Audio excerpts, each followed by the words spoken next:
Yan, sabi ni Atty. Larry Gadon, sa ayaw at sa gusto mo, mapapaisip ka talaga minsan at magtatanong kung may utak, puso at kaluluwa itong mga dilawan eh. Bumagyo, Aos Duterte. Lumindol, Aos Duterte. Nag-alboroto ang bulkan. Nakita ko kasi po, Student Christian Movement of the Philippines. Sabi dito, Duterte pabaya. Pahirap sa bayan. Aos Duterte now. Lumindol, Aos Duterte. Nag-alboroto ang bulkan, Aos Duterte. Bumaha, Aos Duterte. Tumaas ang presyo ng gas, Aos Duterte. Bumaba ang presyo ng gas, Aos Duterte. Pandemic sa buong mundo, Aos Duterte. Walang quarantine, Aos Duterte. Nagka-ECQ quarantine, Aos Duterte. Magbibigay ng cash incentive, Aos Duterte pa rin. If you are not part of the solution, huwag na tayong maging party pa ng problema. Ikaw na yung magbigay, samahan ko na si Francis Leo. Pakinggan na lang niyo yung appeal niya. Bumunot na kayo to the senators. Imbes po na magalit kayo kay Yorme na nagbigay na ng milyon-milyon, matagal na, galing sa kanyang talent fee, bumunot kayo Bong Revilla, Senator. Ikaw, Ping Lacson, imbes na post-post ka dyan, at saka si Kiko, imbes na binigay mo doon sa mga pasaway, yung 2 months na sweldo ninyo, i-allocate na ninyo, at least dyan sa barangay ninyo.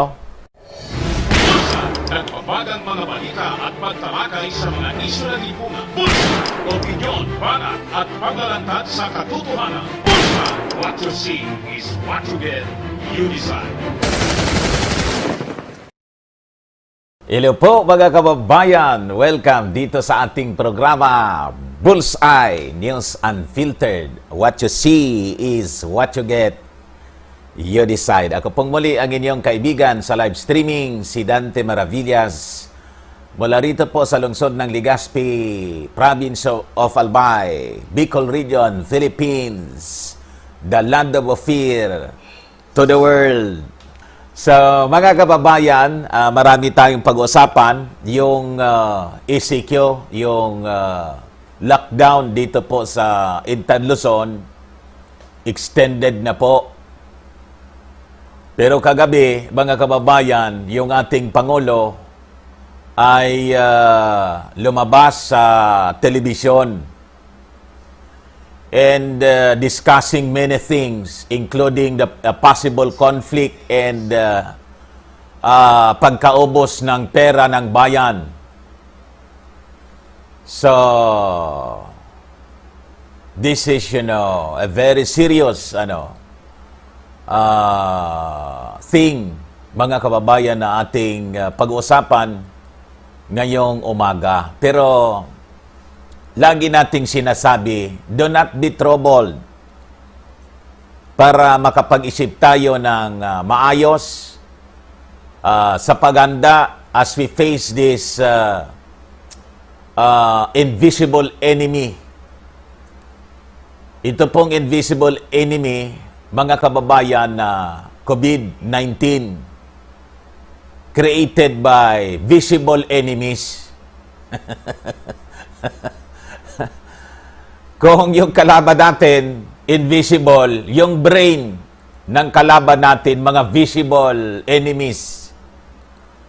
Mga kababayan, and sabi ng ating Pangulo, yung 270 billion pesos na budget that is being released today till next month, kulang pa ito.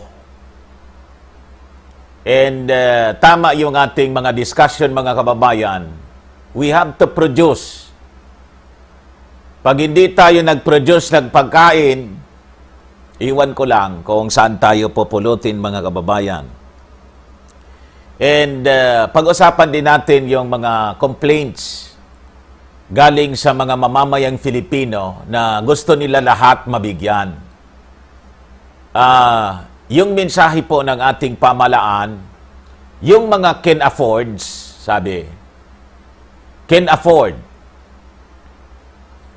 wag na muna po daw tayo. Ay, ba't kasama tayo doon, ano? Kin-afford? Di ko po sinasadya na may sama ko yung pangalan ko. Nag-aalangan ako na isama ko doon sa kin-afford. Kaya lang, slip of the tongue, ayan na ninyo, kakayanin natin na maka-afford. Diba? Hindi na daw kasama. So kung hindi po ninyo ito maintindihan, di, Aus Duterte. Sabi ni Atty. Larry Gadon, bumaha, Aus Duterte. Nawala na yung baha, Aus Duterte. Mamaya, mag-usapan natin yan. Ang galing talaga itong si Atty. Larry Gadon. Attorney, salute to you. Ayos ka. Isama kita sa discussion. Kapon si Francis Leo Marcos. Nakita ko inaaraw-araw ni Francis Leo Marcos yung panawagan. Yung mga mayayaman, magbigay na po kayo. Kinagalit ninyo si Francis Marcos. Ngayon, mga kababayan, pag-usapan din natin itong, hindi ako nang gagatong, Hindi ako nang gagatong. Ang nanggagatong po sila, yung mga globalist. Ikaso ba naman sa kinaso, yung China, before the United Nations, ano nga yung United Nation?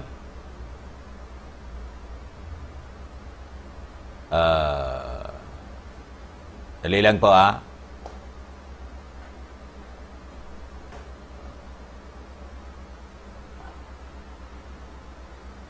UNHRC,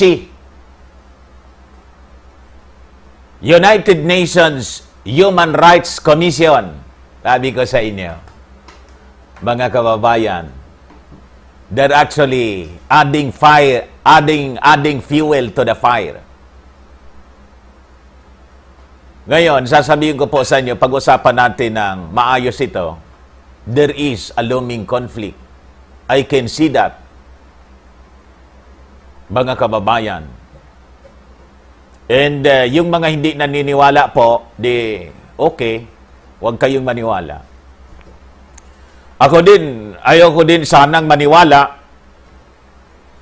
Kailang ito yung laman ng mga ito yung laman, mga kababayan, ng balita. And not only that, the propaganda by the globalists that are unleashing black propaganda and lies against China. And this is, the news published by Yahoo. Yahoo.com. May nag-react. Blina ko nga kanina. Ito niya si Dante Maravillas. Taga Davao yata yon. Blinak ko na po kayo. Kung ano-ano na daw yung pinopost ko. Bakit hindi po ninyo pagalitan yung yahoo.com for publishing that news? Ang nagsulat po, hindi ako nag-invento ng kwento. Hindi ko po gawain ng tahi-tahi ng kwento, hindi. I'm just connecting the dots. Hindi man po yun masama yung you connect the dots. Di ba? Pero yung mag-invento ng kwento, hindi natin gawain po yun. Sabi po sa balita galing sa yahoo.com, China wants to use the coronavirus to take over the world. Sabi ko sa inyo. The globalists are manufacturing stories and developing case against China. Tama yung sinasabi ng ating Pangulong, hindi niya mabitawan, discussing about war. Gagabi sa kanya pong pagsasalita, mga kababayan, on television, nabanggit niya yung giyera. Di man niya sinabi, mga kababayan, na magkakagira na. Di man niya sinabi. Pero anya yan, mga yan. Siyempre, anya, gustong-gusto nila ng giyera. Yun ang sinasabi ng ating Pangulo. Kasi sino yung bibili ng mga armaments nila? Kala ninyo, tingin ninyo, sino yung pinariringgan ng ating Pangulo? Sino anyang bibili ng mga ammunitions nila kung walang gulo? Sige, gatong anya nila ng gulo. Baka narinig ng ating Pangulo yung ating mga sinasabi rito. Sabi ko sa inyo. So, pag-usapan po natin, mga kababayan, hindi para takutin kayo, kundi, sabi ko, to give you information and insights so that yung ating mga preparations po, physical preparations and spiritual preparations lalo na. Ako, sabi ko sa inyo, I am giving weight more on the spiritual preparation. Kasi po, yung kalaban natin dito, hindi man po talaga nakikita. Yung ating Pangulo, mga kababayan, hindi na makatulog daw siya. Nagisigan niya ako, hindi na ako makatulog. Tinitingnan ko sa labas. Paano kaya ito? Paano kung maubos na yung pera natin?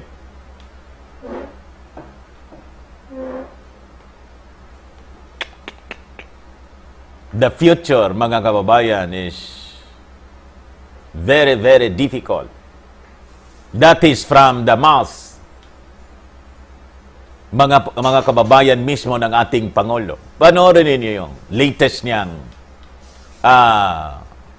public statement. Panoorin ninyo. And you analyze kung gaano kabigat ang problema na kinakaharap ng ating bansa, ng ating gobyerno at ng mundo. Doon ninyo makikita po ninyo at mapifeel ninyo kung gaano kabigat.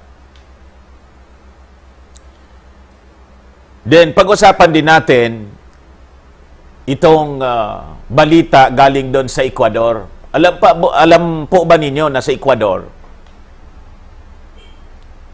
ang shortage ngayon, mga kababayan, taol, there is a shortage of coffins in Ecuador this time. Baka gusto ninyo mag-supply doon ng yung mga purinarya, yung mga gumagawa ng taol din yun sana, no? Kabaong. Mananawagan tayo kay Padre Damaso Cabaong Reyes. Saan ka nagpagawa ng ano? Saan ka po, hindi na nagpakita si Cabaong Reyes? Ay, Damaso, Cabaong Reyes, saan ka nagpagawa ng kabaong na pinagpaparada mo dyan sa ano, during protest? Pagsabihan mo na lumarga kayo, papunta doon sa Ecuador kasi doon may shortage sa coffins. Sabi ko sa inyo, hindi lang pagkain yung shortage ngayon. So, itong ating programa, as usual, mga kababayan, natin sa inyo ng napakagagaling na products from Malaysia. Anti-aging, reverse aging, revitalizing serum, pinapahid twice sa mukha. So, unahin po natin, mga kababayan, itong extension. Alam na po siguro ninyo kasi breaking siya ngayon. So, as I was telling you, last week pa natin ito pinofloat that an extension of the enhanced community quarantine or other known as lockdown dito po sa Interluzon is very, very likely.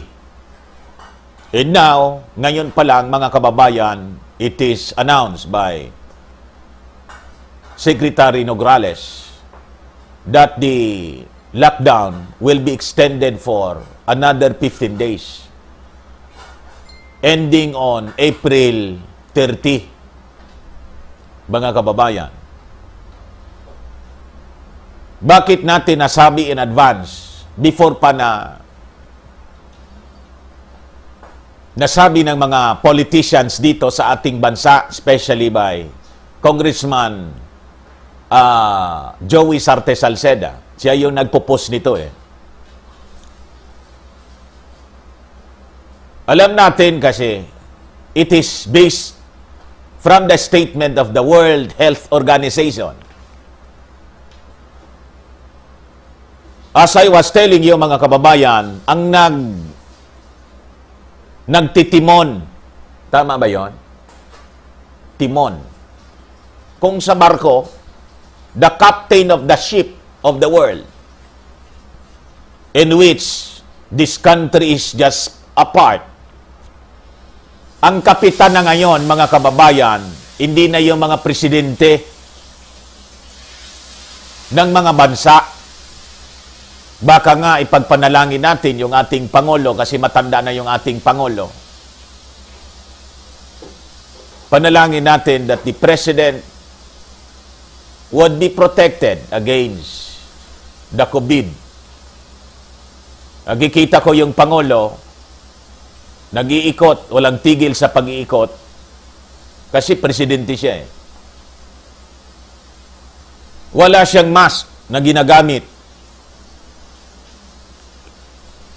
Yung ano po, alam ba ninyo? Yung Prime Minister ng England, British Prime Minister, nasa ICU ngayon. Ngayon, breaking siya. Transferred to the ICU, Intensive Care Unit, kasi mabilis yung paglala ng COVID after he was diagnosed positive. Pero yung Prince ng Britanya, si Prince Charles, matanda na, yun ang nakapagtataka eh. Wala nang COVID.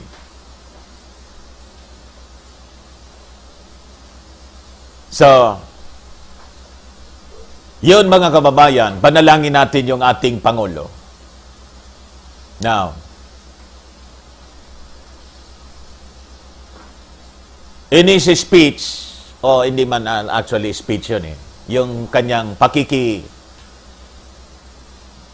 pag-usap sa atin, mga kababayan kagabi, makikita mo yung bigat and sabi niya, is inclined to extend as proposed by the Interagency Task Force. Mga kababayan, this time, binaba na po yung official announcement. It was released. It is extended. As I was telling you, alam na natin na extend yun per dictate of the World Health Organization. Kasi, last week pa po nagsasalita yung, yung representative ng WHO dito sa ating bansa. Ang sabi niya, mga kababayan, warning us that a premature lifting of the enhanced community quarantine will just,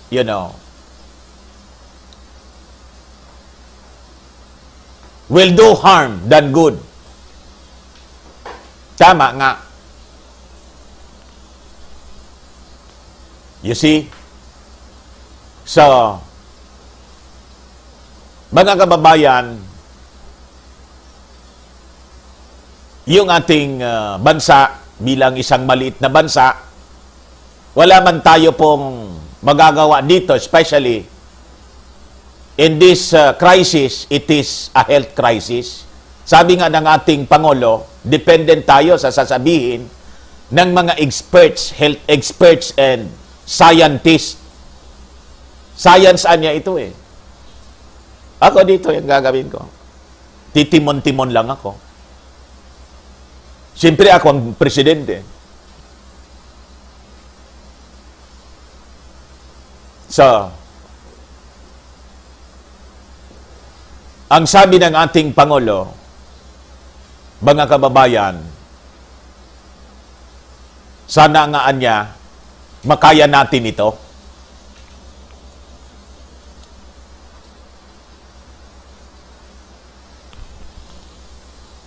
Hindi ito makakaya, mga kababayan, ng Pangulo lang. Kaya nga yung appeal niya sa atin, lockdown na lang anya kayo para matapos na ito. Para wala nang ma-infect. That's the, tawag dito,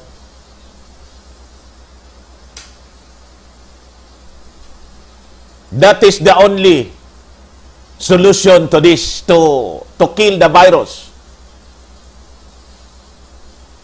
is to starve the virus sa pamamagitan ng social distancing at lockdown, mga kababayan. Kasi, tulad ng sinasabi po nila, pag wala nang nalipatan yung virus, it will just die, mga kababayan. At yung mga lumalabas, kasi di man pwedeng hindi tayo lalabas, kaya nga po may quarantine pass at bukas pa rin yung mga malls, at least yung grocery, dapat mag-mask po tayo. Because it is airborne. Sabi nga ng ating Pangulo, nakita din pala niya yung demo na ginawa, mga kababayan, ng Japanese doctors, scientists. Ano sabi doon? It is airborne. The droplets, mga kababayan, that contains the virus could be carried out by winds. Kaya nga dito, mga kababayan, sa amin, nandun kami sa taas, papahangin sana. Ayun, yung neighborhood, may mga nag-uusap-usap doon. Nag-iipon-ipon at nagtutuning-tuning. Baba na lang. Malakas yung hangin. Sabi doon, mga kababayan, sa mga latest studies and research, kahit yung pagsasalita mo lang, hindi na humatsing. Pagsasalita mo lang and breathing, yung paghinga, 3,000 na, nanonood sa atin, pwedeng makapag-transmit, mga kababayan, ng COVID. Yung hininga mo, tatama. Hindi, siyempre, pag nagsasalita ka, lumalabas yung hangin. And you inhale and exhale. Then, tatamaan ng hangin. Kung lumabas yung virus doon sa carrier, then, mahinga. Dumapo doon sa mukha, mga kababayan, ng nasa harap mo or from a distance. Kasi carried by the, by wind. Sumama sa air, mga kababayan. Then you become infected. Tingnan anya ninyo yon. Kaya importante, you stay indoors. So pakinggan na lang po natin, mga kababayan, yung advice ng ating Pangulo. At patuloy natin po siya na ipanalangin, mga kababayan. So that's one, brace for this extension, mga kababayan, of the enhanced community quarantine. Because of this extension, mga kababayan, can we now be assured na wala ng extension pa? Sabi ng ating Pangulo, habang siya nagsasalita, di ko niya alam kung kailan ito matatapos. Sabi ko, ha? Sinasabi lang na mga kababayan ng ating Pangulo kung ano ang kanyang nararamdaman. And possibly, nakikita din niya kung ano ang situation sa labas. Much that he likes to live it after the lapse of 15 days. Kung ang sitwasyon, mga kababayan, ay if the situation does not warrant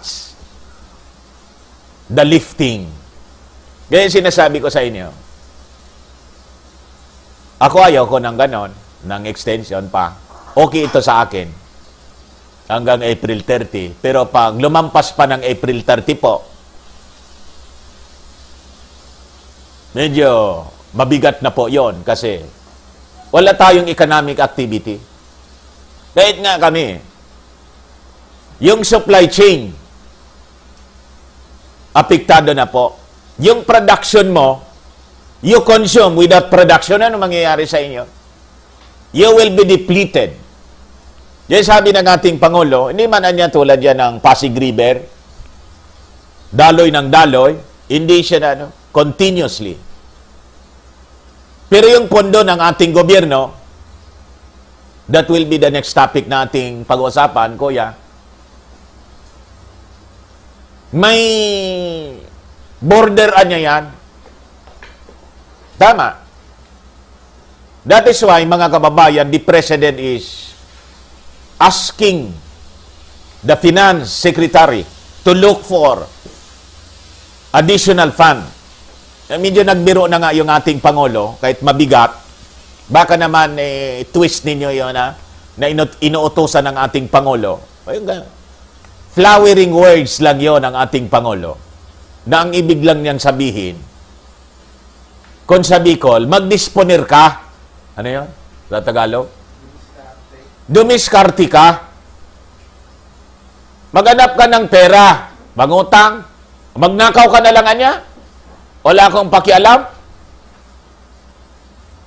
Telling Dominguez to look for fund. Kasi magugutom niya yung mga tao. The 270 billion na ngayon, pinamimigay na nag-aaway-away na nga sa barangay. Kalakuan niya. Yun ang mga pinopost dito ng mga pabiro.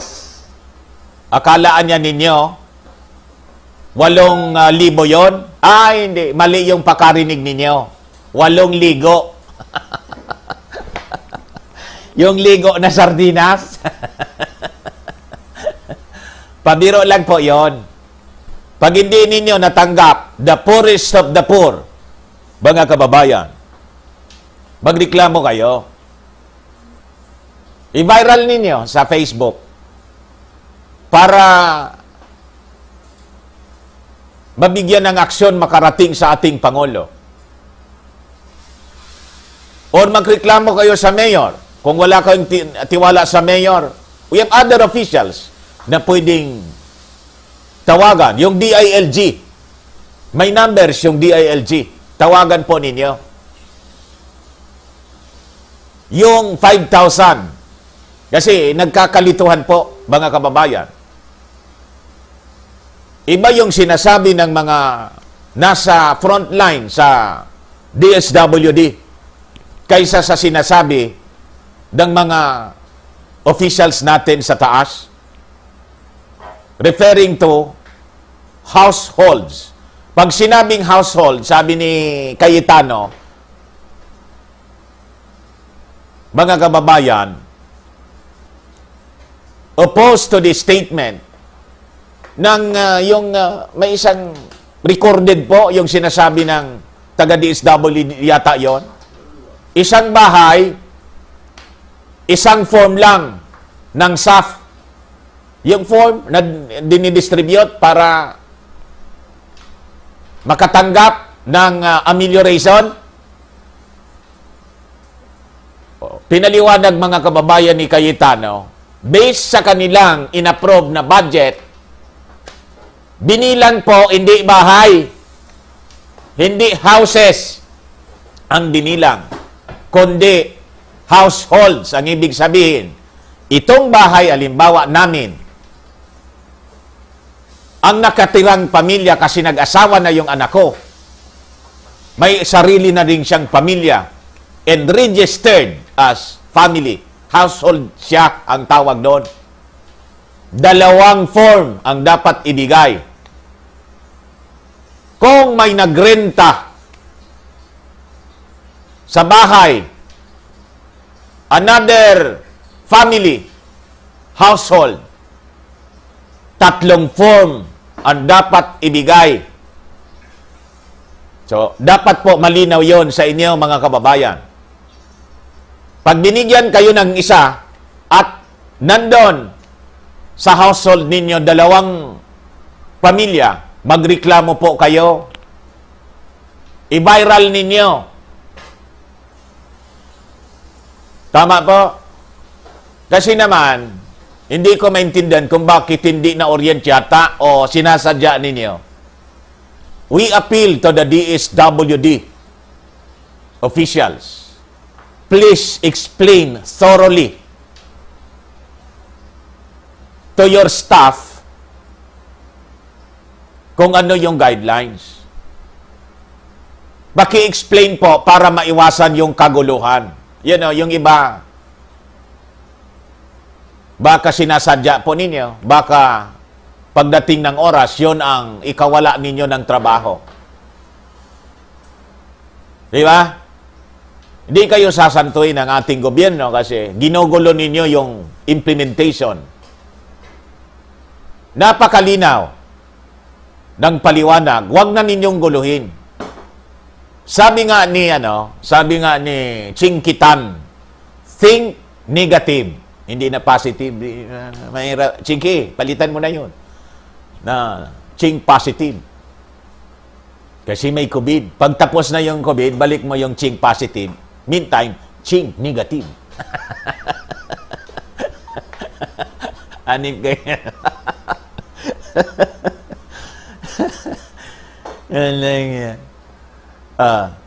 Sabi ni Chinkitan, if you are not part of the solution, you are part of the problem. Be part of the solution, not part of the problem. Lag na kayong tutulad dito sa kaya nakakakuha ng tawag dito, nakakakuha ng butas itong mga dilawang salot dito sa ating bansa. Laging nakikita nila yung problema. At yung problema, wala man silang solusyon. Mga kababayan sa problema. Patuloy tayo mga kababayan. Sabi ni Atty. Larry Gadon, sa ayaw at sa gusto mo, mapapaisip ka talaga minsan at magtatanong kung may utak, puso at kaluluwa itong mga dilawan eh. Bumagyo, Aos Duterte. Lumindol, Aos Duterte. Nag-alboroto ang bulkan.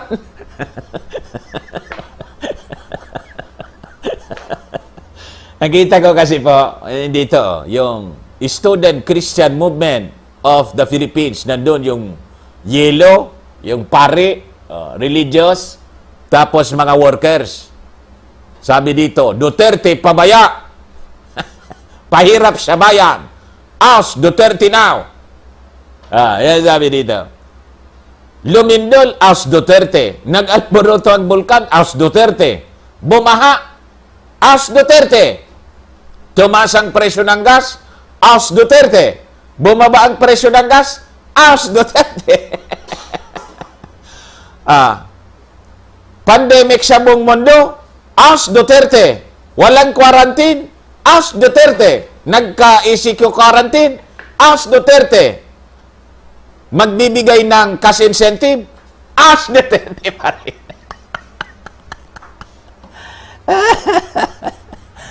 Sabi ko sa inyo, mga kababayan. So, pag hindi po tayo, if you are not part of the solution, huwag na tayong maging party pa ng problema. Huwag tayong gagaya dito sa mga mga dilawan, wala silang tinitingnang panahon. Laging oust Duterte lang. Mga kababayan, tulungan na lang po natin ang ating Pangulo. Kasi makikita ninyo ang kabigatan. Hindi nga makatulog yung ating Pangulo. Thinking of where he can get additional funds. Mga kababayan. Kasi sabi ko nga, yung 270 billion, yung allocation pa lang itong pera, this is only good for 2 months. So, meron pa niya, may makukuha pa tayo. Mga 300 billion yung pera natin. Minus 270, 130, ano? Tama. 130 billion na lang sa madaling sabi. Kaya sabi, yung natitira, saan na tayo kukuha niyan? Kung alimbawa, humaba pa, mga kababayan, yung panahon na kailangang i-lockdown yung ating bansa. You see? Kaya sabi ko sa inyo, mga kababayan, prepare for the worst. At huwag nating iasa masyado sa ating gobyerno.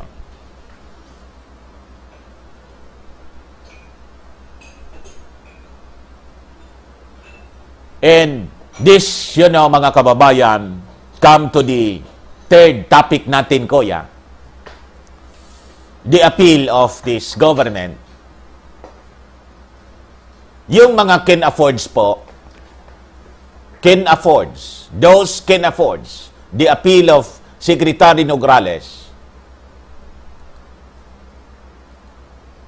Huwag na tayong,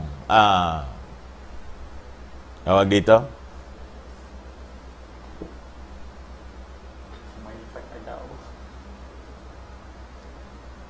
Huwag na tayo makisali pa.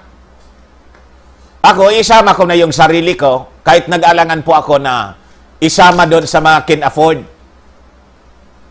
Yeah, totoo yan. Medyo, kasi nasanay kasi ako sa napakahabang panahon, laging sinasabi ko sa sarili ko, tayong mga mahihirap, mali pala yun. Kaya hindi ko na, ayoko nang maging mahirap. Mindset pala yun eh. Kaya pala taghirap kami noon.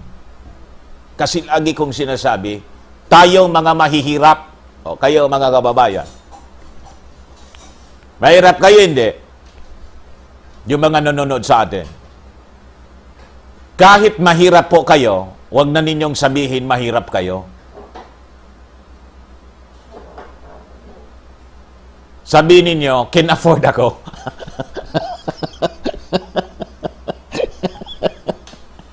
Kasi pag napakinggan yun ng ating Panginoon, yan na niya yung mindset mo. May kasabihan po tayo, mga kababayan, kung ano daw yung lagi mong iniisip, yun ang pupuntahan mo eh. Be careful of what you you wish, what you think, what you say. Every day. Natutunan ko yan dito sa mga seminars namin sa Firmax. Totoo nga po, nang hindi ko na sinasabi na tayong mga mahihirap, hindi ko na sinali yung sarili ko. Medyo magaan. Kaya po, I appeal to you, can affords. Yung mga kasama kong can afford na rin, may pambili kang bigas, can afford ka. Na hindi mo na iasa sa in times of disaster kasi kahit papano nakapag-ipon ka ng nakapagtago ka ng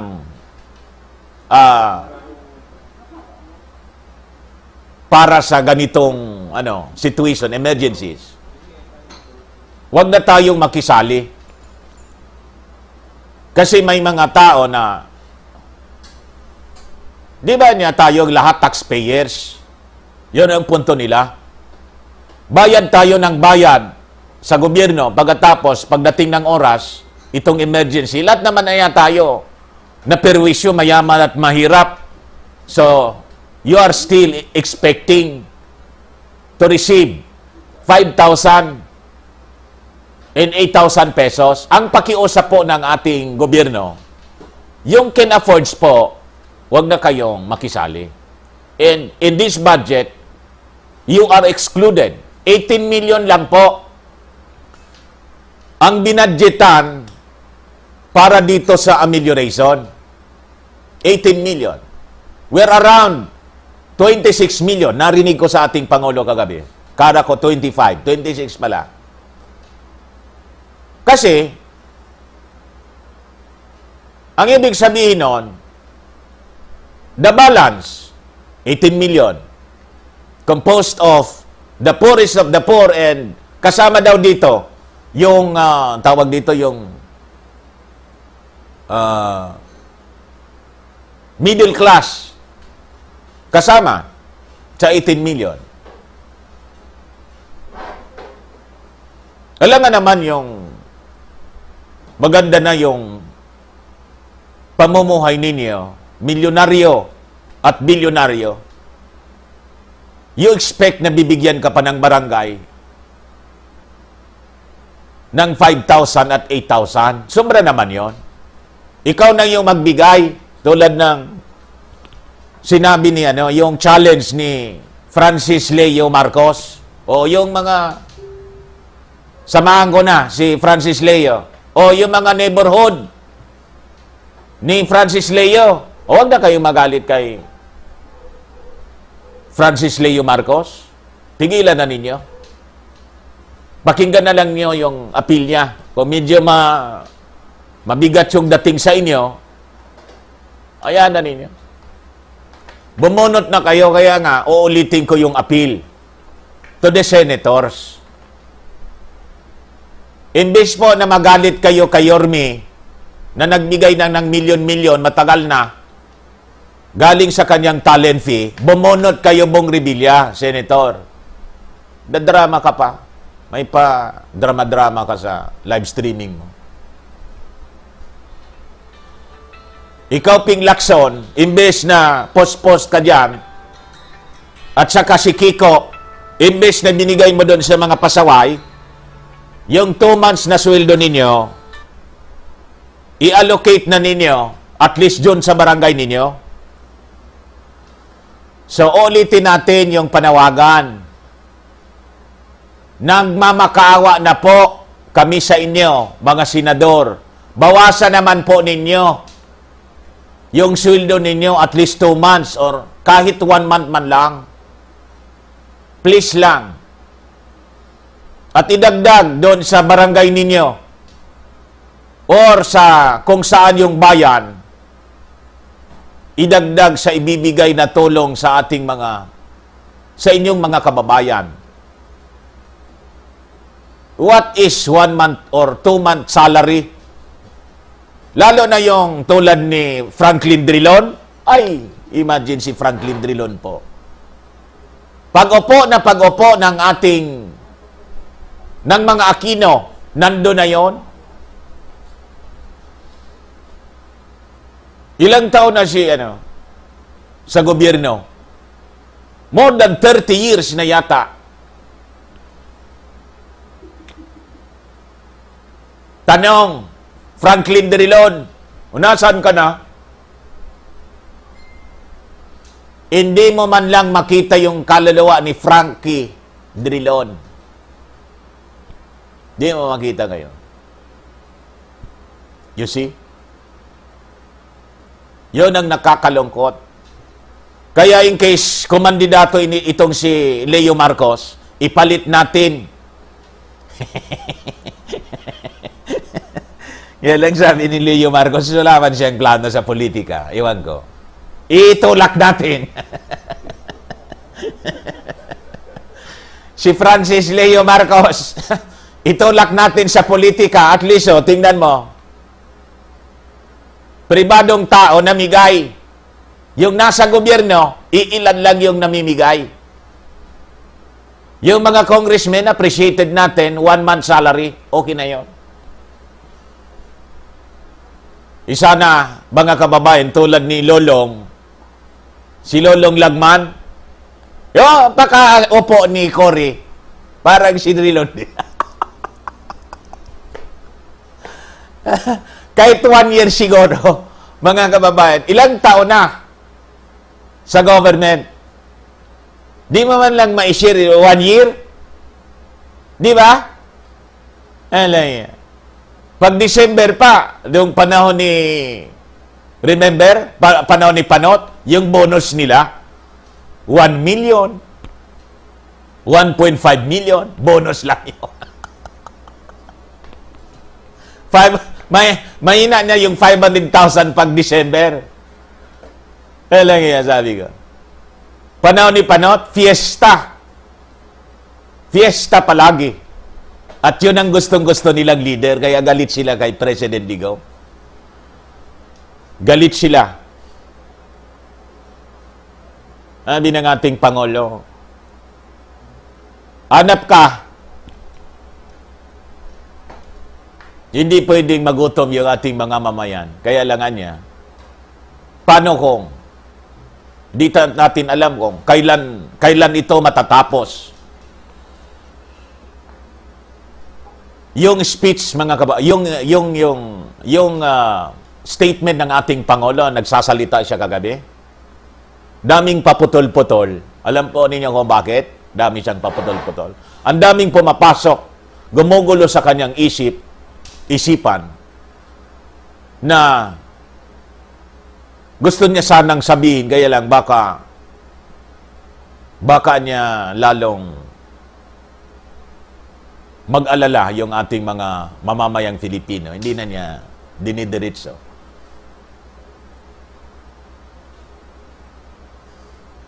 So, wag na po tayong yung mga can afford the appeal of this government. Wag na tayong makisali pa dito. Okay? Napakaliit ng halagang yon. 5,000? 8,000? Baka nga isang kain lang ninyo po yon. Isang kain sa restaurant. 5,000. 8,000. Kulang pa yon. Yung mga mayayaman, kakain. Tulad ng magkano yung binayaran doon? May nag-invite sa amin.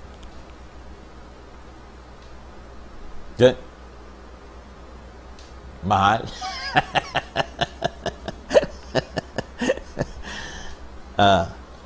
So yun po yung pakiusap natin. Tumulong na lang po. Okay? Now, yung iba, tina-challenge din tayo. Tumulong na po kami. Tumulong na kami. Of course, ang inuna namin yung mga members ng aming family. Para naman, wag masabi niya, si Mr. Maravillasan niya, salita ng salita, hindi man namimigay. Namigay na po kami. Of course, yung uunahin namin, members of the family. tulungan namin. Sige, dala kami doon, pagkain, etc. Kung ano, pangangailangan. Bakit ganon? Ganon din po kayo na mga may kaya. Kung may mga, yung immediate ninyong family, yun na muna. No, bakit hindi kami pumunta doon sa ano? Still, the government is giving money. And yun ang mga kababayan, kailangan din nating maging masinop. I ask you people of the world listening right now sa ating live streaming. Sana po mali yung aking analysis, but sa nababasa ko po, sana nga hindi totoo yung lahat kong nababasa. Kasi masakit at medyo mag-aalala po talaga tayo, kahit ako nag-aalala. United States and Europe governments are preparing for the worst case scenario. As I was telling you, their projection, mga kababayan, the COVID and yung minimension ni Bill Gates na another epidemic,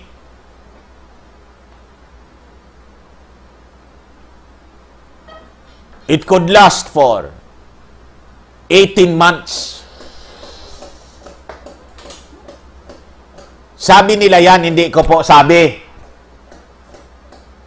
Binasa ko na po sa inyo yon last week. Galing sa mainstream. That's the news. Statement mismo, mga kababayan, galing sa bibig ni Trump. Habang sinasabi ni Trump na kailangan niyang we rebound kaagad. Pero yung ginagawa niya, iba sa inilalabas ng kanyang bibig.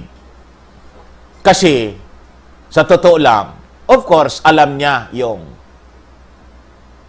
nasa paligid. He has A1 information, just like the President. Kaya you analyze, mga kababayan, yung statement ng ating Pangulo. Di niya ako makatulog, baka niya maubos na yung saan tayo kukuha ng pagkain. Kausap ko niya, hindi ko na niya sabihin. Pero I was assured na makakabili tayo. Yung bigas po ang sinasabi ng ating pakinggan niyo po. Pero niya, siyempre, because of this emergency, kung sabihin nila niyan, hindi mo na niya kami magbebenta. Wala tayong magawa. Nang marinig ko po yon, hindi na ako nagtaka. Kasi po, di ba nabanggit ko sa inyo dito sa ating programa, may viewer tayo sa Hong Kong, nag-chat sa akin, matagal kami nag-uusap baka nga nanonood siya ngayon. Pwede ba kitang banggitin? Taga rito sa amin Sabi niya, yung amo ko niya, nagpa-panic buying na ng bigas. Hindi ko sinasabi, hindi ko po kayo inodyo ka nag-panic buying Kinikwento ko yung chinat sa akin ng ating viewer dyan sa Hong Kong. Yung amo ko niya. Kasi niya, sinabihan daw siya, na yung Vietnam, ayaw na daw na mag-import ng bigas o mag-export ng bigas sa Hong Kong. Ayaw na. Para din kasi sa konsumo nila. They want to, secure their supply of rice amidst the pandemic. Kasi yung production nga po, apektado yung production, plus lockdown yung bawat bansa. So, nagpanik buying yung amo niya. Alam mo yan, Sir Dante, dito, yun sabi ng amo ko. Ayon, narinig ko sa ating Pangulo, yun din yung statement niya kagabi. Paano niya yung ano? That is why po, kahapon, nauna na tayo. Eh ngayon, sinasabi ko sa inyo, brace for the worst. Mga kababayan, kung may pasok kayo, kung may backyard kayo dyan, magtanim na po kayo ng kung anong tatanim ninyong papakinabangan natin, pakikinabangan po ninyo. Lalo pa kung may mga lupa kayong malalawak, taniman na po ninyo ng yung mga madali lang. In fact, may pinost dito sa atin yung isa sa mga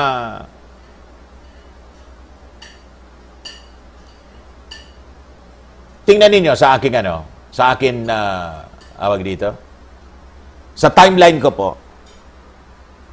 Ito na po ang gawin natin.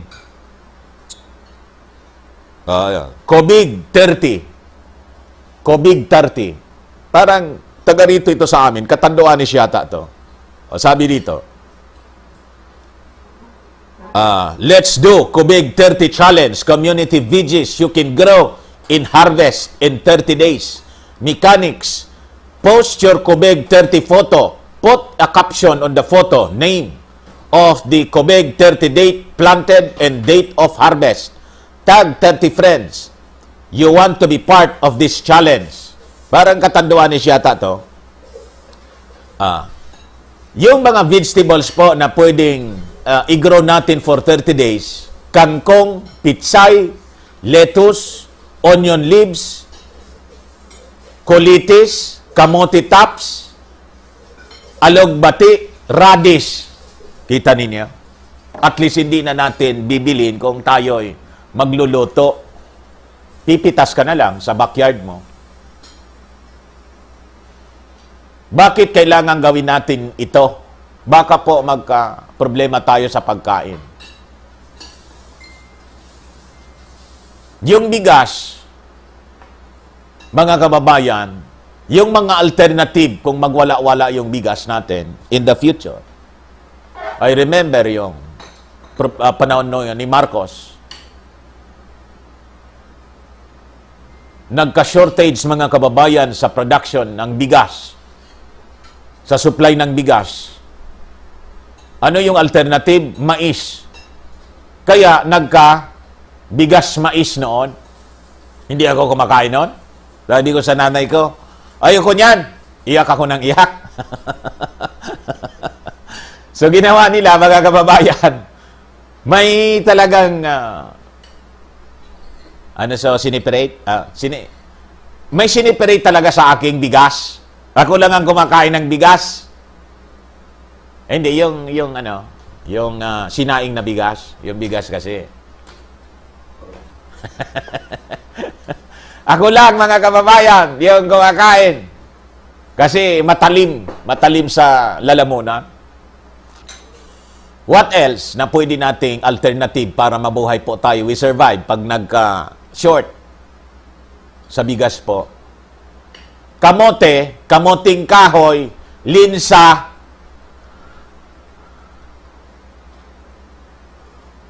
root crops, sa madaling sabi. Simulan na po ninyo. Simulan na po natin magtanim ng ganon. Para po, pasiguro po tayo. Kasi po, pag nangyari yon, sabi ko sa inyo, magkakagutom dito sa buong mundo. You just imagine if this will last for 18 months. The businesses will collapse. Daming mawawala ng trabaho, mga kababayan. And in fact, that is now happening. in America. Kahit dito sa atin, basahin ko po sa inyo.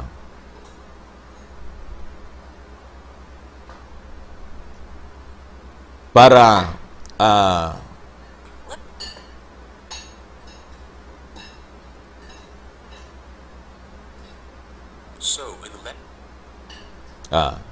this is the report from CNN. Ito. Nasa timeline ko po siya. Mga kababayan, pwede ninyong tingnan.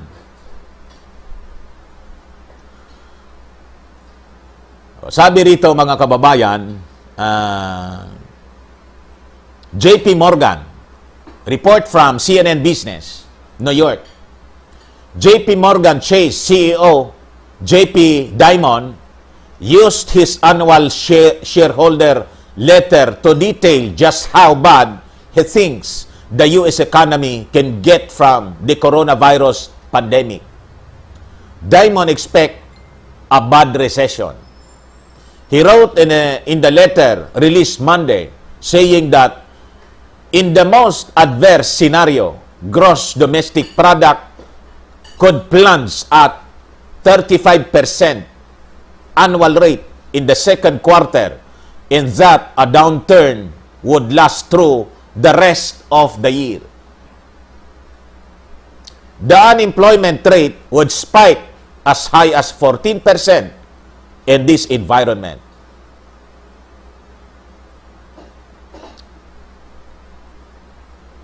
But Dimon added that this scenario is quite severe and we hope unlikely. Para din tayo, mga kababayan. Habang sinasabi natin ito, ayoko naman na mag-alala kayo, sinasabi natin sana itong dire prediction and projection by our economists in the world. Hindi sana mangyari po. Hindi sana. Sino ba naman ang magugusto sa ganon? Mawala ng trabaho, bagsak yung sasara yung mga negosyo. Kaya lang po, sasabihin ko sa inyo ng prangka. Kaya gusto ko na encourage ang bawat isa sa atin na magtanim para hindi tayo magutom. At least, back to basic tayo, may makukuha tayo. Kasi pag gutom yung tao, sabi ng ating Pangulo, they will become unruly and violent. Kaya daw siya hindi makatulong. Exactly, ganun kasi po yung plano ng mga demonyo dito sa ating mundo. Yung binasa ko po, kahapon, ano sabi doon ni David Rockefeller? We are on the verge of a global transformation. All we need is the right major crisis, and the nations of the world will accept the new world order. The collapse of the economy is not, mga kababayan, by accident. It is engineered. It is by design. Kaya po, nung mabasa ko na this could last for 1 year and 6 months or 18 months, alam na. Kasi nga po, yung plano nila, replace the old economic order with the new one. New economic order. They have to collapse the economy. This is engineered. Just like, mga kababayan, the virus, it is engineered. Kahit maniwala kayo sa hindi, sasabihin ko na po sa inyo, it is engineered. Why? Nagkaso nga po may kaso rito. Babasahin ko po sa inyo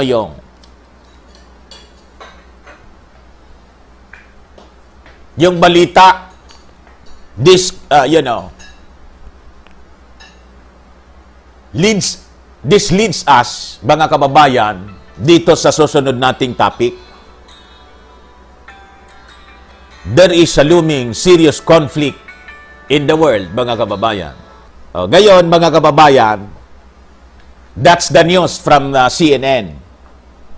That is why, ito yung pag-uusapan natin sunod. There is a looming serious conflict in the world. Bakit po? this is not to, you know,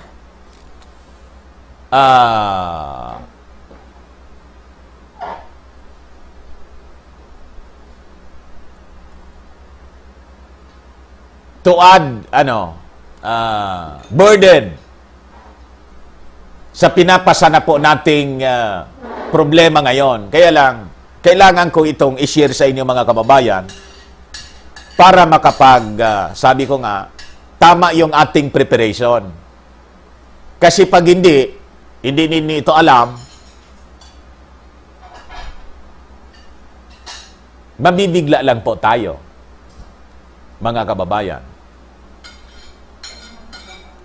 The President last night, in his statement, if you read between the lines sa kanyang mga sinasabi, as I was telling you, hindi niya masyado binabanggit lahat. Pero, dang mabanggit niya yung, andyan na niya sila, putol-putol yung statement ng ating Pangulo, hindi niya dinidiritso.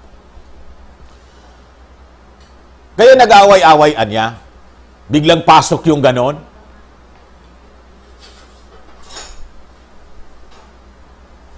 Yun dapat sana, yung discussion ng ating Pangulo would just focus on the COVID. Pero biglang pumasok yung conflict, yung possible war, mga kababayan. Kasi naman niya, pag walang gulo, sabi ng ating Pangulo, paano mabibili yung kanilang mga armas? The ammunitions. Yung cannons, tangke, sinong bibili nun?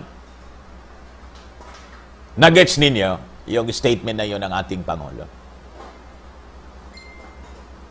So possibly, mga kababayan, siyempre, presidente siya, yung mga pumapasok na information sa kanya, natatanggap niya mga kababayan, more than sa mga naririnig natin. Kaya nagparinig na yung ating Pangulo, kaya lang hindi niya pwedeng banggitin ng diretso na topic niya kagabi. Now, hindi po nakakabigla ang statement na yun ng ating Pangulo kasi somebody here in this world is actually adding fuel to the fire. Bakit nasabi natin yon? And there is a looming serious conflict in the world.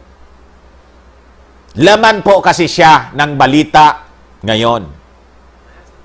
China is being accused, mga kababayan, of spreading the virus at gustong pamayadin. Tama yung Tagalog ko, pamayadin. Ay. Nasa timeline ko po siya. Breaking. This is from the ASEAN Military Defense Review. All India Bar Association files complaint against China in UNHRC for crimes against humanity. Kita niya? India's Bar Association and UK's International Council of Jurists filed the complaint together. The petition is filed against People's Republic of China, the People's Liberation Army, and the Wuhan Institute of Virology. The petition has demanded a probe into possibilities of biological warfare and imposition of reparations on the Chinese.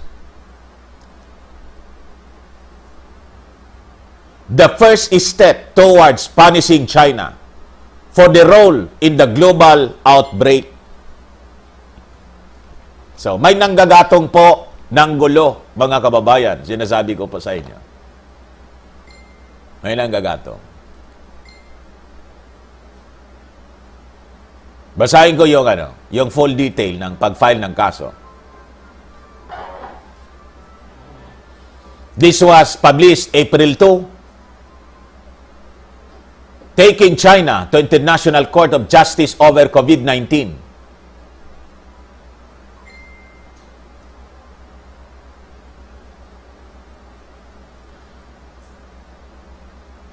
Scholars have claimed that China's conduct with respect to COVID-19 in the novel coronavirus SARS-CoV-2 violated international health regulations, in particular the obligations of timely notification and information sharing in Article 6 and 7.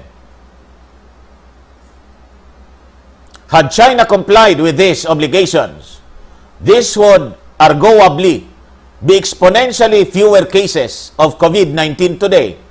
This has led another scholar to state that China can and should be sued for the enormous damages they cause to the world, and to warn China that the lawyers are coming.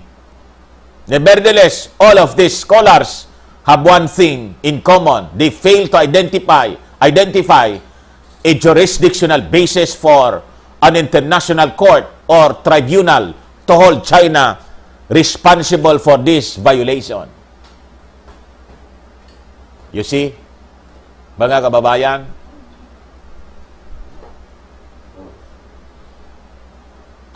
in one report from Business World, Business Standard, dated April 4, COVID-19, a bioweapon, say jurists file complaint against China in UNHRC. So mga kababayan, di lang po pala tayo ang naniniwala na this could be a bioweapon. As I was telling you, may mga accusations na po ang Amerika through the Secretary of State, si Pompeo, accusing China of starting the virus. Then, China shot back, saying that the virus started from America. It's the American establishment ang nagsimulaan niya nito. You see? Ngayon, mga kababayan, saan pupunta ang ganitong mga development sa ating mundo? As I was telling you, there is a looming serious conflict in the world. A war is looming. Nabasa na natin yon. Kailan natin nabasa? Matagal na, mga 2 weeks ago. It was published by Newsweek. Statement from the American establishment, the American government. Anong sabi doon? The American government is preparing for the worst, for the COVID. Naalala ninyo mga kababayan, nang sabihin ko sa inyo, hindi ko maintindihan ikako kung bakit kailangan ng Amerika na ilipat yung Washington. And another story published by Russian television, na ang daming nag-react nga ng i-post ko. Sabi, ngayon kayo mag-react. Yung mga hindi naniwala doon at labeling it as fake news. Kasi yung mga sundalo ng Amerika, they're preparing to, transfer their troops, their elite, papunta sa mga bunkers. Sabi ko, bakit? Yung COVID ba, may mga dalang armas na pwedeng mapatay sila doon kung nandun lang sila sa kampo nila. And imagine, pati yung Washington, They want to evacuate to the bunkers or to, secured area. Doon pa lang sa mga preparations na ginagawa mga kababayan ng Amerika, mababasa mo na, hindi lang COVID, mga kababayan, ang pinag-aandaan nila. Kaya pala kasi, naturally, anong magiging reaksyon ng China nito? You file a case, the Western powers, plus India, mga kababayan, nag-file ng kaso. Alam po yung intention nila nito? Just to promote the power, the emerging New World Order. Alam po ninyo yung mga ginagawa nila. Kaya may pandemic tayo ngayon. Hindi kasi umubra yung gatong nila sa climate change, global warming. O na yun ang ginamit nilang tool to force the world to unify. Hindi umubra, hindi naniwala yung mga tao. Alaan niya, hindi na matakot na 4,000 na yung nanonood sa atin. Hindi niya matakot yung mga tao. Nasanay na kasi sa disaster, mga kababayan. Ayun. Comes now this pandemic. At hindi na kontento, mga kababayan, hindi pa nga tapos tayo sa pandemic na to. Comes now the predictive. Nakuha ko na yung term. Bumalik sa aking memorya. Comes now the predictive programming. That statement of Bill Gates in an interview. Makikita ninyo sa aking timeline. Sabi po niya in an interview, one-on-one, prepare for the next epidemic. Now, sasabihin ko po sa inyo, with this case filed, prepare for the next global conflict.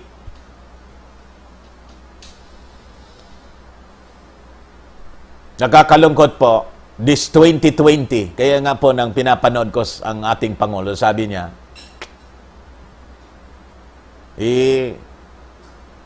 di ko naman alam na itong ganitong emergency mangyayari sa panahon ko.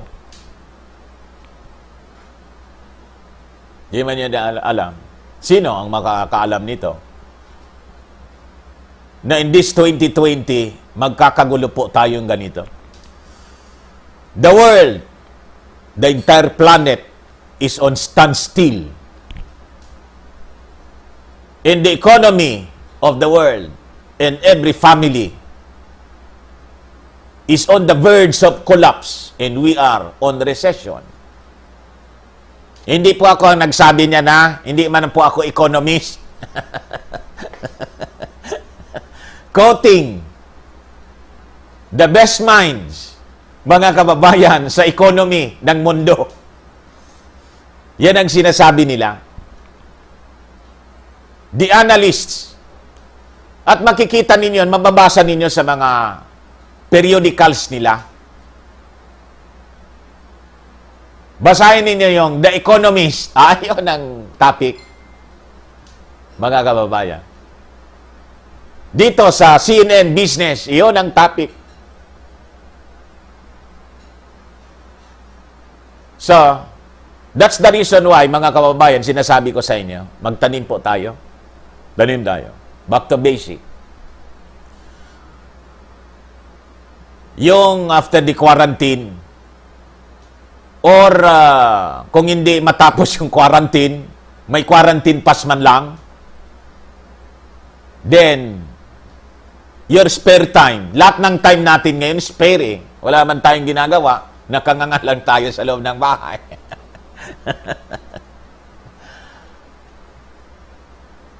Kailangan nating gumalaw, mga kababayan. And I tell you, ako po ay nananalangin sa ating Panginoon.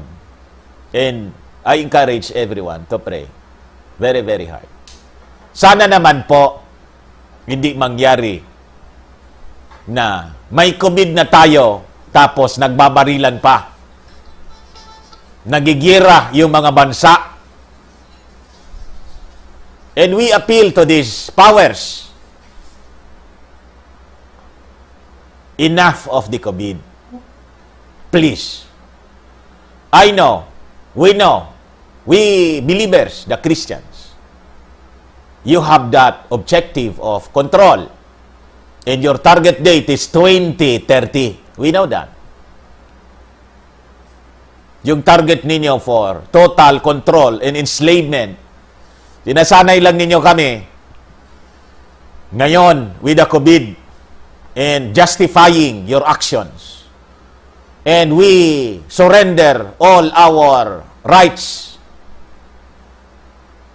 The rights to movement. Because of COVID, we were convinced that it is for our good that we stay at home. Tama din naman, pero alam namin po yung motibo ninyo. Kinokondisyon ninyo kami na maging ganito kami. Kasi ganito talaga yung gusto ninyong mangyari. Kung totoo yung sinasabi ni David Icke, in 2030 mga kababayan, all people of the world will be microchipped with artificial intelligence in which you cannot decide on your own anymore. Kasi yung artificial intelligence will, alter your mind. You become submissive to the powers that be all the time. And you cannot refuse. You don't have power to refuse. You will act like a robot kung maniniwala tayo sa sinabi ng isang New Ager. Alam niya New Ager yun, dito naniniwala kay Jesus Christ. Sabi ko, this is total control.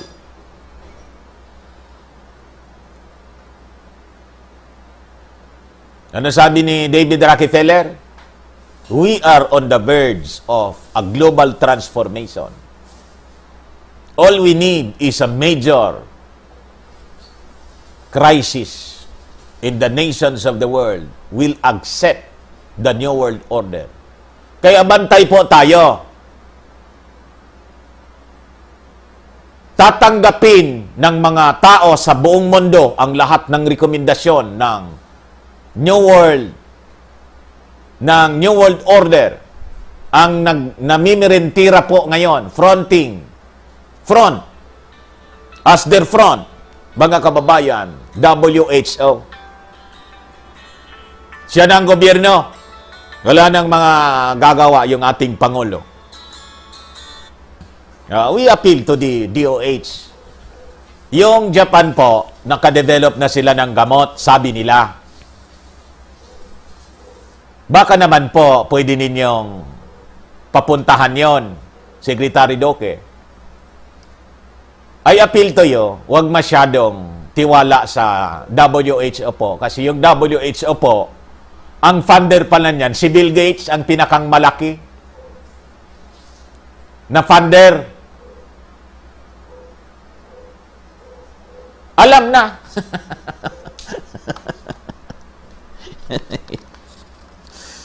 Ngayon, mga kababayan, ito pong sunod nating sasabihin sa inyo na balita, nag 4,100 na.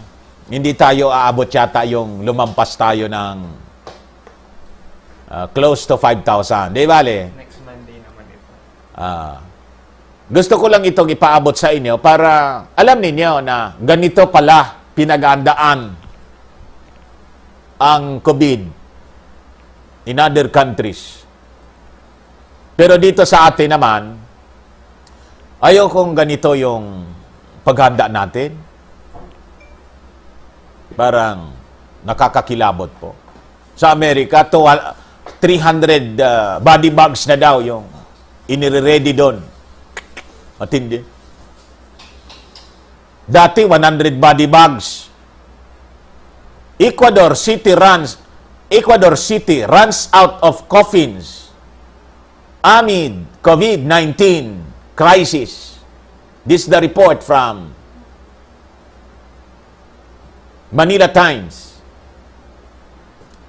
Soaring numbers of COVID-19 deaths in Ecuador.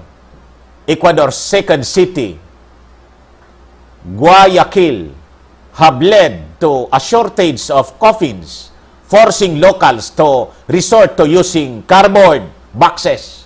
Kita ninyo. City authorities said on Sunday.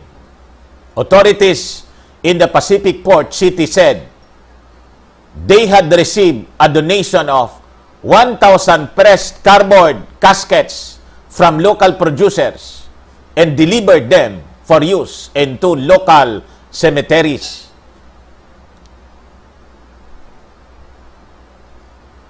It's so they can meet demand. Sabi po ng spokesman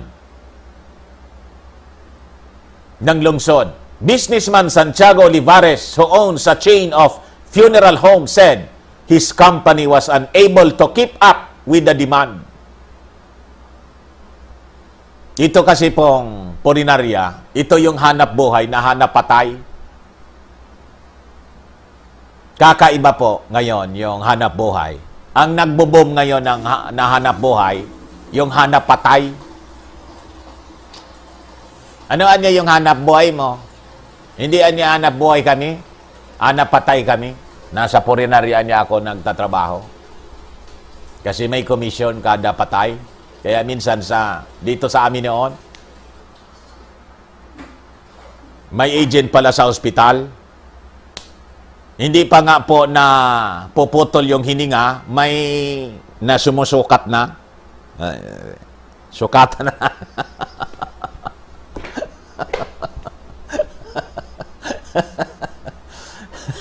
Sukatan mo na niya yun, hindi na yun makaligtas. Mamamatay na yon, sukatan mo na. Nakabantay na yung taga-purinarya. May kontak pala. Bantayan mo na niya yon. Tay na yon. Tawagan mo niya ako pag... So, pag inanap mo yung bangkay, asa na niya? Kinuha na niya yung purinarya na. Wala pa naman na niya kaming tinatawagan ng purinarya. Kinuha na niya. May INT pala doon. Ano nga? So, hindi na sila. Di kaya, mga kababayan. I sold the 40 that I had at the downtown branch and 40 others from my headquarters. I had to order 10 more at the weekend and they've run out, sabi po ni Olivares. That's in Ecuador, mga kababayan. And it will be the scene in many nations of the world. In Italy, ganun po yung nangyayari. Sa Amerika po, hindi na taol. Body bags. Diretso na sa incinerator. Wala na. At ang nakakalungkot because of this COVID, wala na din po yung negosyo ng yung kailangan paglamayan. Walang lamay na po. Diretso na sa incinerator. Bibigay sa inyo siguro, abona, yung mahal sa buhay ninyo. Nakakalungkot talaga po itong nangyari sa atin. That is why, kailangan po natin magtulong-tulong. Kanina, nakita ko yung video ni kabayang Elizabeth Oropesa, umiiyak. Hello, Madam Elizabeth. Oropesa, palaging bumabalik siya dito ngayon kasi di na siya busy yata sa mga teleserye. May talent din pala si Elizabeth Oropesa mag-painting. Nagpi-painting siya. May mga kwan siya rito. Display. Umiiyak, appealing to the Filipino people, especially yung mga kalaban ng gobyerno na kahit nasa gitna tayo ng crisis, Ginugulo pa ninyo. Magkaisa na daw tayo. Magkaisa tayo. Tulungan na lang po tayo kasi we belong to the same ship. Pag hindi po natin inayos yung sagwan, lulubog tayong sabay-sabay.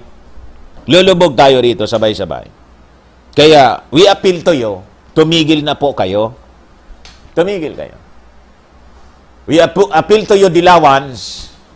Nakita ko si Risa. I acknowledge Risa. Kaya lang, kahit hindi ako kumbinsido sa iyo, salamat. Nakita ko may pinipicturan kang may rini-ready ka for the senior citizens. Okay, maganda yun.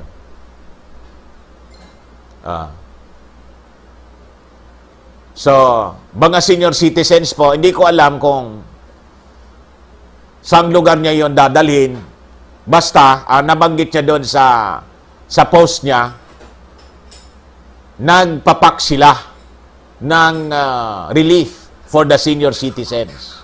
That's good, Risa. So, yun na muna ang gagawin mo, Risa. Tigilan mo na muna yung AGK, yung human rights, tigilan mo na ninyo. At huwag ka nang makisali dito sa House Duterte movement.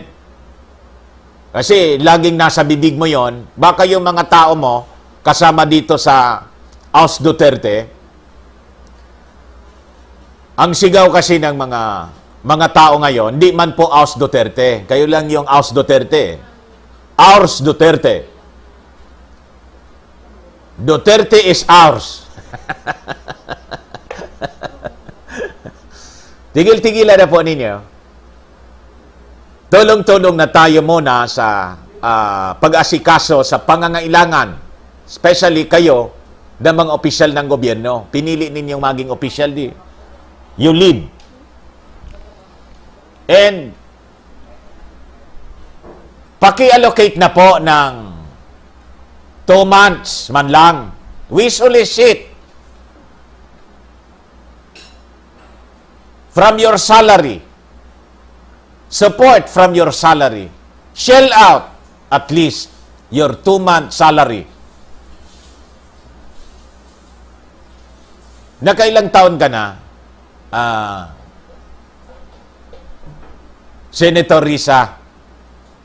Malaki-laki na rin yung yung naipon mo siguro. 2 months lang naman. And again, to the senators, ganun yung ating appeal.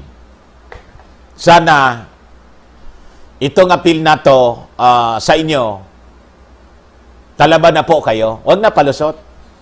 Bong Revilla, huwag nang palusot.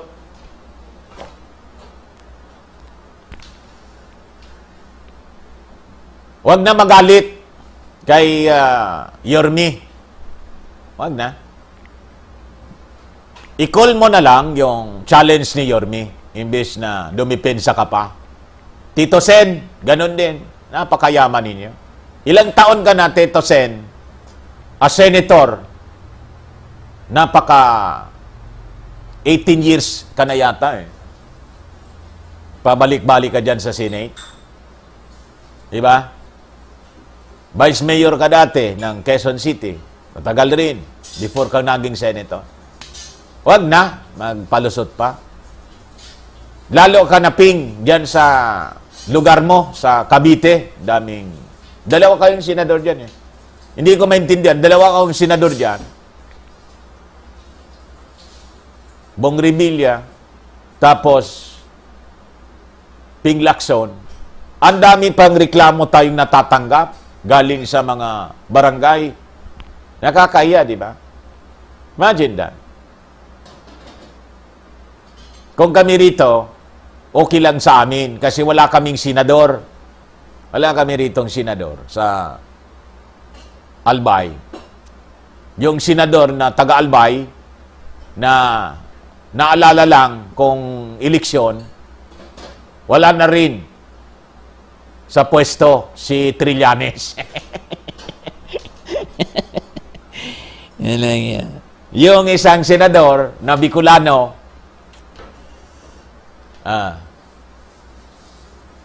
nasa kulungan pa. Wala. Iriga yun, Kamsor. Di ba? Mga kababayan, so that's it. Mamaya mga kababayan, yung inyong mga reactions, maraming salamat. Yung top views natin, number of views, umabot tayo sa 4,200 yata. Saan ito galing? Itong mga leaders na nagdidikta sa atin, saan sila galing? Sino sila? Makikilala po ninyo kung sino sila. The deep state of America is controlled by all these occult believers. The United Nations, mga kababayan, na has influence sa atin through the WHO this time at yung mga human rights groups dito. Galing po ang kanilang mga pananaw sa occult belief nila from ancient time as written in Genesis, mga kababayan. In the dream of man to dethrone God, mga kababayan, galing po siya sa inspirasyon ni Satanas. Galing po siya. And these people dictating us the powers,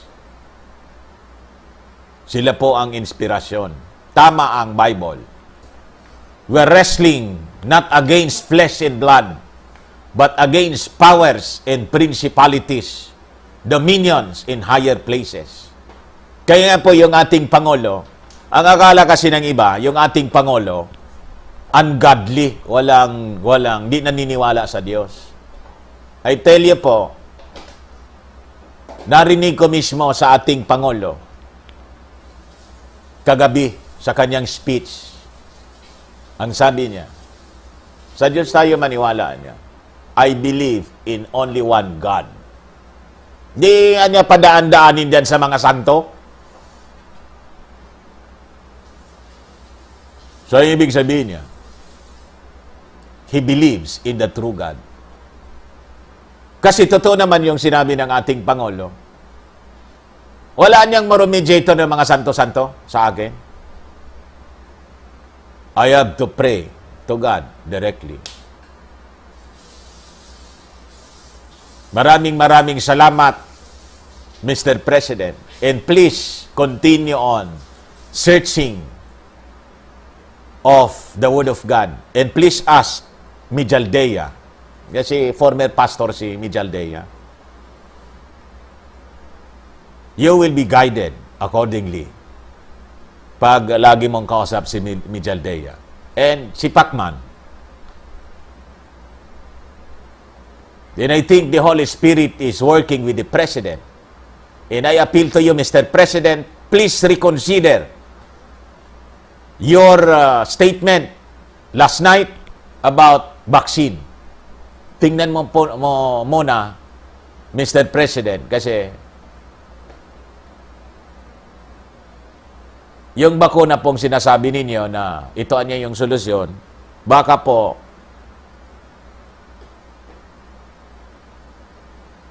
yun ang problema. Hindi solusyon. Ha? Patingnan muna po ninyo.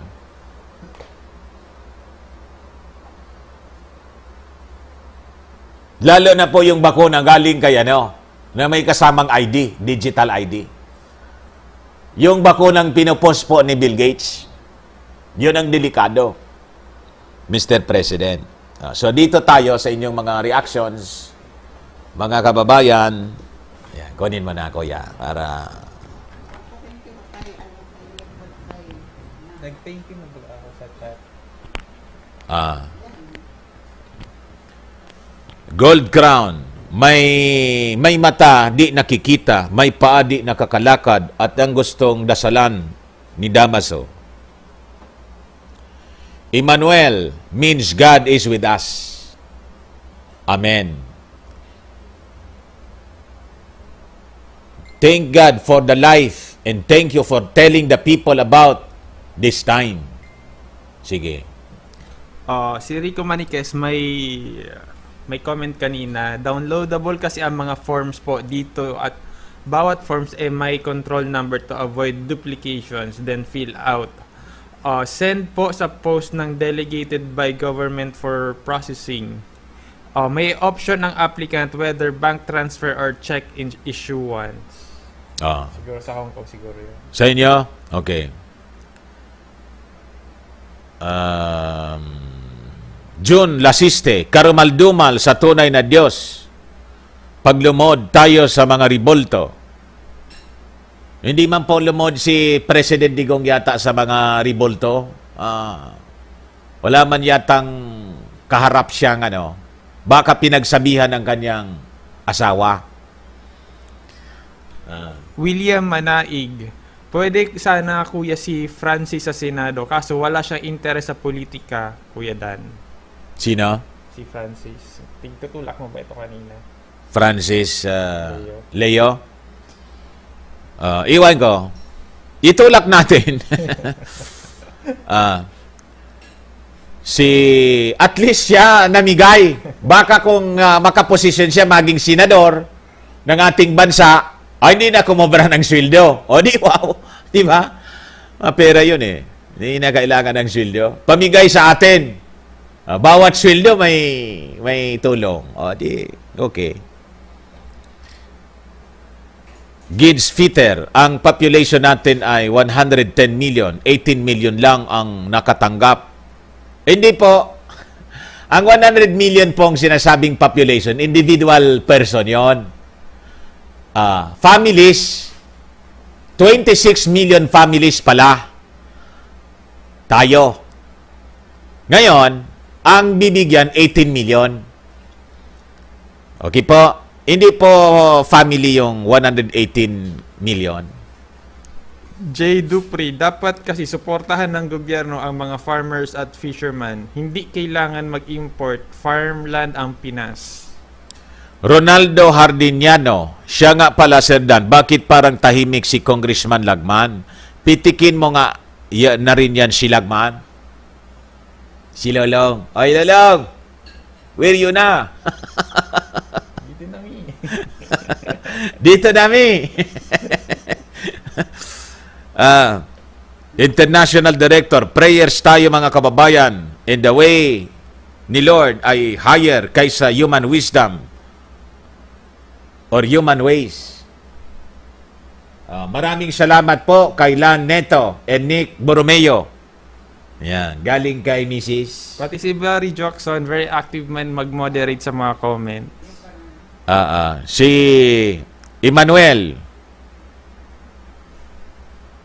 Sir Dan, bakit si Senator Manny Pacquiao tahimik lang pero nauuna pang tumutulong palagi lalo na pag may krisis na sa bansang Pilipinas? Kuan po yon, feel na feel niya yung paghihirap ng mga Filipino kasi nasubaybayan natin kung gaano ang paghihirap niya. Di ba? At paano siya naging bilyonaryo. So, with that, plus pa naging Christian siya, mga kababayan, sabi niya, hindi natin ito madadala doon. Itulong natin. Pag may kakayan tayong tumulong tayo. Kaya, nauna pa. Kahit anong crisis po, laging nauna yon. Bagyo, lindol, baha. Laging nagbibigay. At kahit walang okasyon, birthday niya, halimbawa, at walang okasyon. May okasyon pala, no? Namimigay din ng pera. Fe Elizabeth Anthony, dito sa Denmark, akala namin sa April 14, okay na, makalabas na kami. Yun lang, stay home kami. Nadagdagan up to May. So sad. Pati churches sarado pa, kaya online lang, sir, ang service namin. God bless to all. Sa kwan nga, may nag-chat din sa atin. Sa Canada, 2 months talaga. Ngayon, ito yung pigaditan, ano? Ito yung inaalala ko. Kasi, What if? Ayoko ng ganito, ha?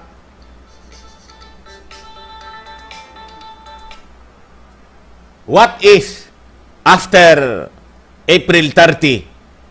Kasi may mass testing po eh. Lalong dumami yung infection. Sana wag. Tapos, magre-recommend na naman yung WHO. Anya, extend natin. Inuunti-unti tayo. Hindi na tayo makalabas ng bahay. Tapos, mga kababayan, nagbibiro nga yung aking anak, si Kuya, binibiro yung anak kong bunso. Baka niya next year ka na maka-school.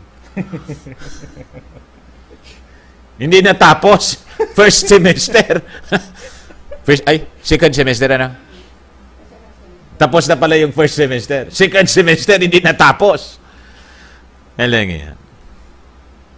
Malungkot. El Sali, ito ang paniningil ng Diyos sa mga tao. Hindi nagsisisi ng mga kasalanan yung mga mauna kunin dahil ang Espiritu ng Diyos bumisita sa nation ng bayan at barangay. Sige. Federino Francisco, target po ba ng WH ang 50% ng population? Sabi po ni tulad ng sinabi natin dito, actually nauna na tayong mag-discuss nito rito. You can see the target of the globalists, how they want to reduce, how many yung gusto nilang i-reduce na population ng ating mundo. Ang sabi doon, 11 lang daw mga kababayan doon sa 500 million. Kung 500 million, 7 billion po tayo. So, 6.5 billion ang dapat mawala. In balance with nature. Nasusulat po siya doon sa Georgia Guidestone. Tingnan niyo po. I-search ninyo. Hindi biro po itong nangyayari po sa atin. Kaya nga, tingnan ninyo rito, anong lumabalabas sa balita? China was accused of spreading the virus. Ang tawag nga ng iba dito, mga kababayan, including Trump, kaya lang binawi ni Trump, China virus, it is a bioweapon. Hello po? Opo.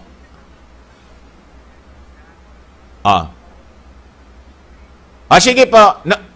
No problem, sir. No problem. Opo, pwede po. Pwede po yung local, LBC. Pwede. Opo, pwede. Sige, padala ka na lang po. Sige po. Si Dante Maravillas, yung kausap niyo po. Si Dante Maravillas. Opo. Hindi, yung nakikita po ninyo. Hindi si architect. Yung nakikita ninyo sa live streaming. Yung nagpo-programa sa YouTube. Opo. Okay lang po, walang problema.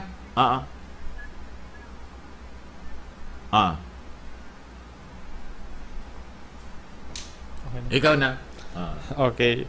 Arnel Brian, Sir Dan, good PM. Kinukonsider mo po ba ang inyong pagsuri ng tamang araw ng pagsamba at agenda ng One World Religion, ang Sabat?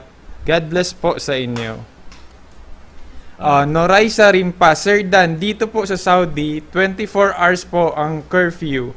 Nagsimula ngayong araw lang, Sir Dan. Tapos may 10,000 Saudi Riyals ang penalty po dito pag nahuli. Ikukulong pa nila, Sir Dan. Sige. Mahal, 140 pesos ang penalty. Grabe.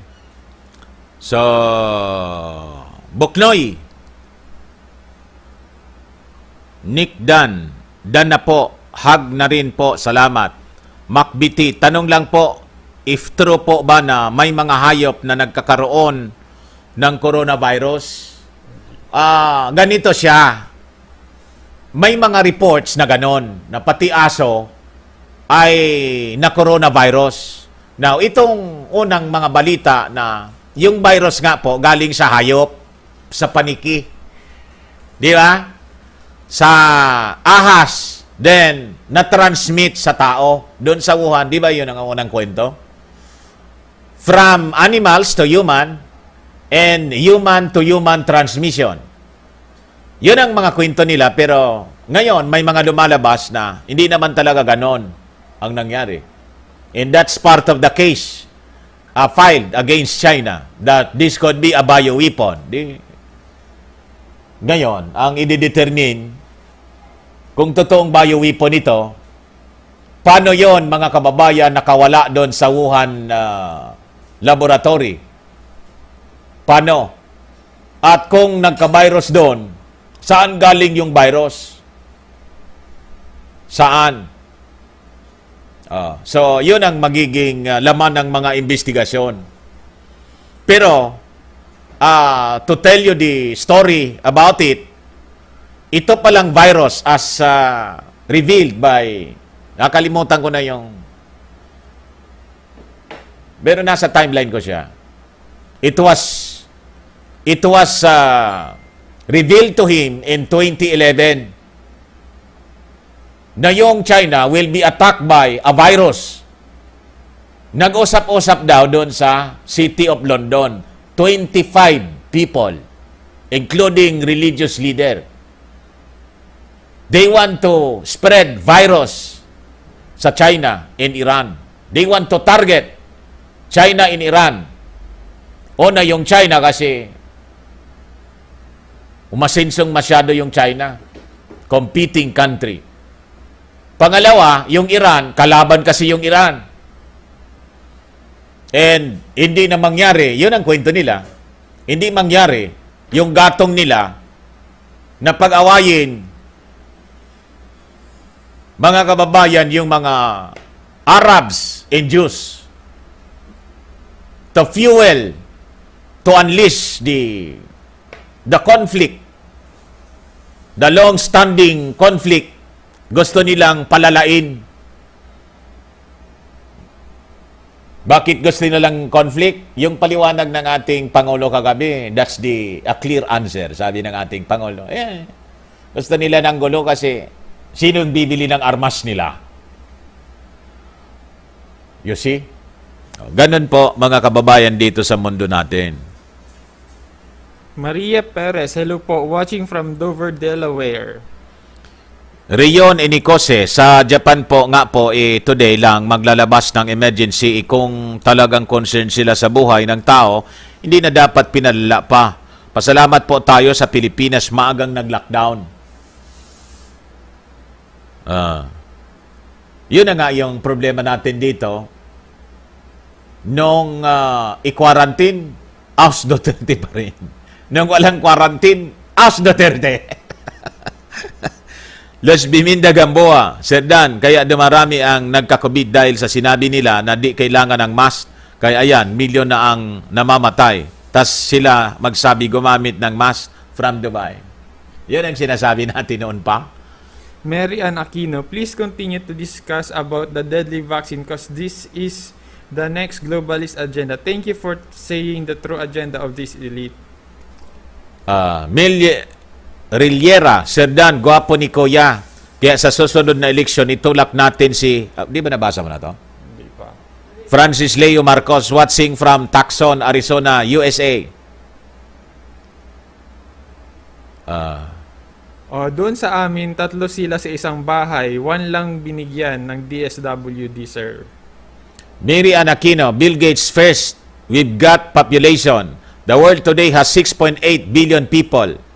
More than 7 billion na po tayo. That's headed up to about 9 billion. Sabi, mga 9 billion sa 2030 yata o 2040.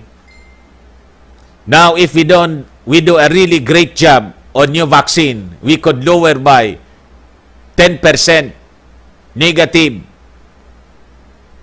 Ano, bakit negative 10%? Sige.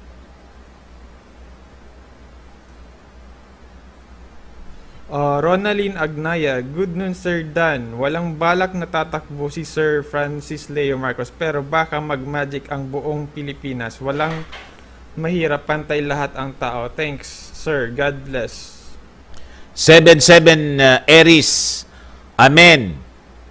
Lagi po nating pinipray na bigyan ng Lord ng wisdom ang ating presidente. He is appointed by our God, so he is anointed for his people, the Filipino people.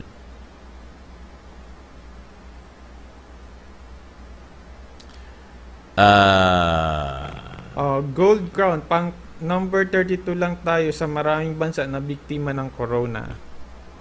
Oo nga po. Darrell Bautista, yes po, Mr. President, please reconsider regarding the vaccine.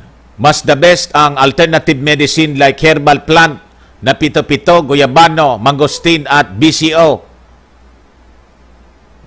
Rayon Enicose, pasalamat po ang Pilipinas talaga kay PRRD na naging presidente. This time sa mga nangyaring krisis ngayon, yan palang nakikita na mahal ng Dear God ang Pilipinas.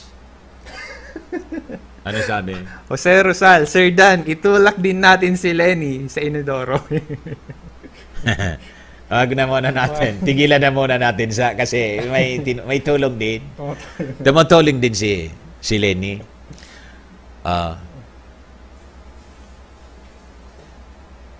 Carmencita Acido, Ophirian Heritage Conservatory, Sir Dan. Dito naintindihan ang about sa Babylon. Okay. Punay, mag-live ka po ba bukas, Sir Dan? Tingnan natin yung mga balita kung kailangan nating mag-live kasi ano na Miyerkules Santo na. Pwede pa. Pwede pa tayo. Carlo Lasala Donato, dumating ang Misaya. Ay, mali. Imagine nyo kung si Panot ang presidente ngayon, sigurado patay tayong lahat. Sasabihin lang naman, bahala kayo sa buhay ninyo. Buhay pa naman kayo, di ba? Dito namin. Yan naman ang sasabihin nun. Amanos na tayo. Tatay ko namatay eh. Yun ang sasabihin nun. Shinsi Kogyo, hi Kuya Dan. And Kuya Konnichiwa from Japan, the best way po para maagapan ng COVID. Inumang apple cider with lemon juice. Pinakang the best po yan. Rayon Enicose.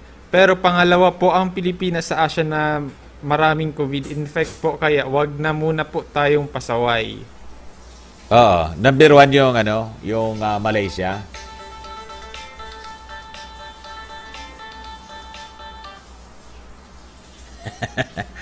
O ngayon, mga kababayan, kinasiguro, maraming salamat po sa inyong panonood. Bukas naman, pag may mga magagandang topics na kailangan nating pag-usapan, we will go live. Pakiko na lang po natin, pakishare na lang ninyo ng ating live streaming. Kuya?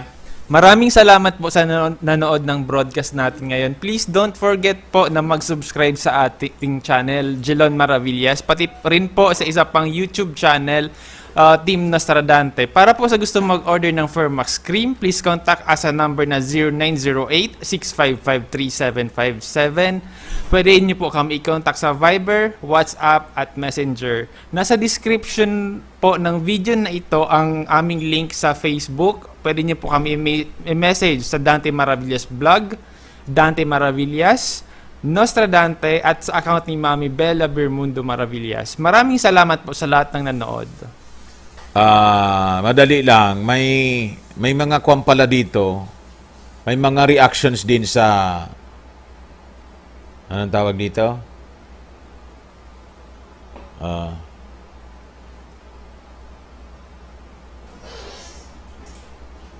Anyway, next time na to.